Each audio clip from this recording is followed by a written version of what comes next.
Hello and welcome to my first trading analysis that I will be doing now every day. So today I made in total 2 trades, both of them were in the money, and I made in total 7.72 euro in profit. The second trade was a compounding trade of the first one. You see here my live trading history. Both trades were in the Australian dollar, Canadian dollar. The first one was a put and the second one was a call. So my goal for today was to reach 3 euro. I described in my blog, which I will link in the comments below, and also probably in another video, how I came to this sum. In the first place, it sounds like not much, but my money management, this amount will grow each week until I have a comfortable amount of money. So with that, regarding to that, we can say I made above 100% more than I wanted to. So then let's get started. Both trades were done in the morning, my times 7:33 and 8:05 I made them on IQ options. So my first trade was at exactly this put here, and you see here this candle, this red candle that closes here. I went in around here and made a 60-second trade. So why did I decide to do it that way? If we look in the long run, we see that here is an uptrend and there's a downtrend, and again it is an uptrend. In my settings in general, I have here an RSI 14, Bollinger Band with 22, and you see this brown line, that's the Bollinger Band, and an EMA of 26, that's the white line, just for info. So when I opened the chart this morning, what I basically saw, okay, we have here, sideways, okay, it goes up and up. Well, the first trade in general, I did it purely on price action, or at least I think I did. I'm also just a beginner, so that's just what I interpreted. And we see here, this candle is a huge one, which basically is for a long time a new high. Then the trend starts going until here. You see here we have a new high, and then we have a retracement almost down to the moving average, and then it goes up again, but it fails to make a new higher high, but instead it only reaches the same level that was already reached here, and then we have another retracement which now goes to the EMA. Here we for the first time see also that the EMA provides good support. This is important for the second trade. And what we then see is, okay, we can't break this level in a long time. Then we have a very, in respect to the last candles at least, a very large green candle. But yeah, immediately afterwards we go down again. So there is not much movement up anymore. And the next ones are really small candles, and then this doji here appears. This doji was my cue that, for at least for me, it said, okay, it probably is going down in the next candle. And if we also look at the RSI, here is not much movement anymore. So you see that it's probably here, it's already moving sideways, and we have here this one overbought area again, but it's just tipping in, so probably going down. Well, looking at the bigger picture, my analysis was not correct. It was not an exhaustion, but probably the most important one was this doji, and I was right afterwards. So in the moment where this happens, my analysis seemed to be correct, at least from my point of view. And I won this trade. It was quite nice in the money. And that's the beauty with binary options. You don't have to be right all the time, or in the long run you just need to be right for your expiry. And my expiry was just 60 seconds, so I was right. When I wrote my blog entry for this, I noticed that there were many entry points I missed that actually would have been a lot clearer and probably also a lot more safe. So when you see here what I already talked about, this candle and this candle, we basically made a support line, or you can put it somewhere here, I don't know, maybe do it the right way and make a channel out of it, because, or an area, because support isn't, or it's never a line, it's always an area. So then we see here it's broken through. Actually, you could have here already made a put, probably. I didn't see even that, because these two, but it's risky because we are still in uptrend. So, but you see here the sideways movement. But on the other hand, you have here this bounce from the EMA, so I probably wouldn't take that. I didn't saw it at that time. But when you look at here, you have a nice clear breakthrough, and then you could wait until the now support, because resistance becomes support when it's broken through.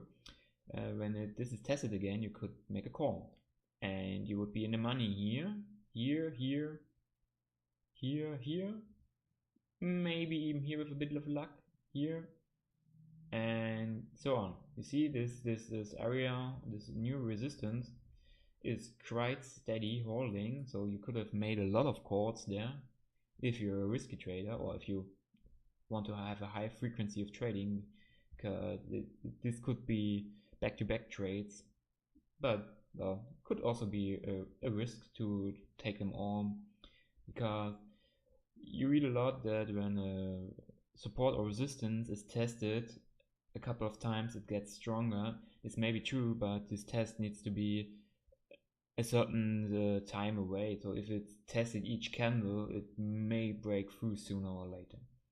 So, well, regarding to that, these would have been way more clear than my trade that I actually took. So rather again here, this one, you see I could have waited this candle and made a call, because it my candle also stopped exactly at the support line, but I didn't saw that support at that point. Okay, the next one, this was a beautiful trade. So in the beginning I thought that maybe that this is going to change the trend, so that the uptrend is going to reverse, or that at least we are going into a sideward way. But when you scroll out here, you see the EMAs are still pointing upwards, so there was still an upward trend. So then around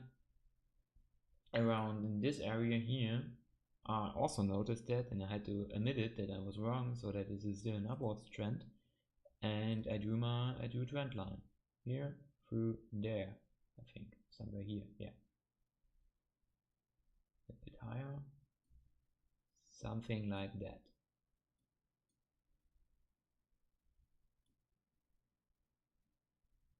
Yeah, that seems about right.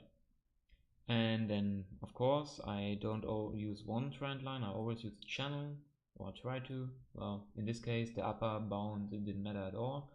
But you see here, also looking at the EMAs, so what candle I took was when this candle closed, I put a call, and for again 60 seconds, and it was big time in the money. And this was, well, you could argue it could have been quite dangerous to take it, because of this huge candle. It could mean a lot of momentum, but there were no news and nothing to support this huge momentum.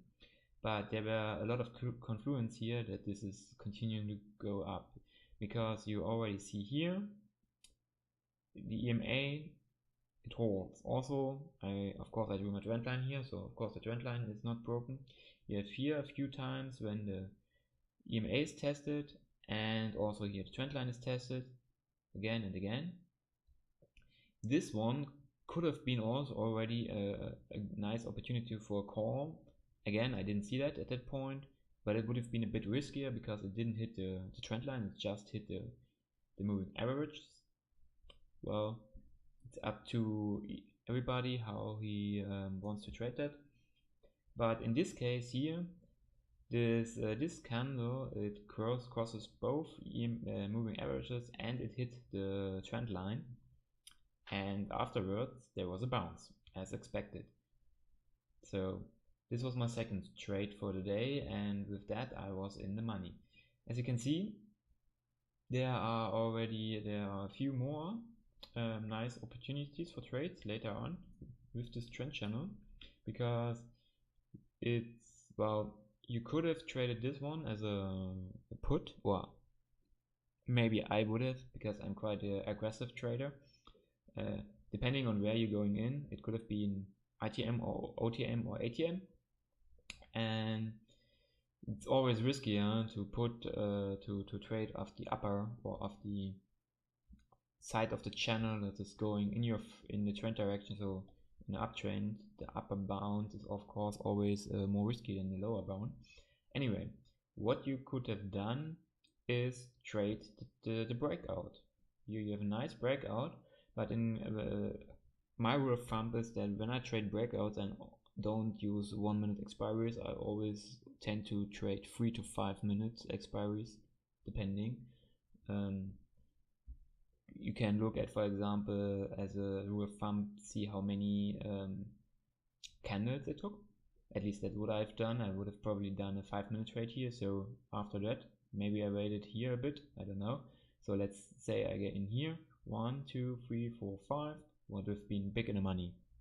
And you can of course always also trade the re-entering of a channel. I'm not sure if it's smart to do it in this place, but it's up to everybody. In this case, it would also have been in the money. 1, 2, 3, 4, 5. Would have been a close one, but should have won. So yeah, for this, currently I always use binary options for trading because I like the platform quite a lot. If you don't know what broker you want to use, you can of course use that. It's regulated and it's open for a lot of countries. You can read on my blog about this broker, or you can, or I will probably make a video about it later on. So tomorrow I hope I will have the same success as today. Normally I try to trade between 2 to 5 trades a day because I have still problems with my discipline. I tend to martingale a bit. That is never a good idea, but it's just so compelling to just win everything back you lost. So that's why I decided to cut down my trade amount. If you only have a few trades a day, you think twice before you do a trade. But yeah, that's also why I started this blog and these videos. So I need to justify myself for my video viewers and my readers, and hopefully make more logical based decisions than emotionally based decisions. So probably see you tomorrow again, and good luck trading.